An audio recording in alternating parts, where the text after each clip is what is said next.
Karl Aage fra Svendborg Biavlerforening. I har lavet et... I sysler med nogle idéer omkring at lave et mobilt slyngerum.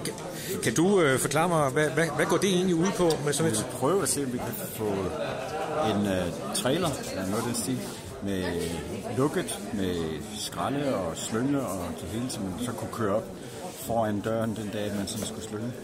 Også vil være nemmere at gøre rent, vil man så prøve at se. Og vi vil gerne stille os til rådighed, hvis et foreningen vil lave sådan en prototype. Så det er sådan en idé, som vi sysler med dernede på Svendborg. Vi må så prøve at se at få nogle af de der fondsmidler, og se at få fat i sådan nogle der, og prøve at få lavet sådan en der. Det tror jeg godt, vi kan. Vi har i forvejen, der har vi en slynge, som nybegynderne kan låne. Det er besværligt at komme rundt med den, og den kuglen nede i bunden, den forsvinder den ene gang efter den anden. Det klassiske problem. Så vi prøver at se. Ja. For det. Ja, tak for det. Så.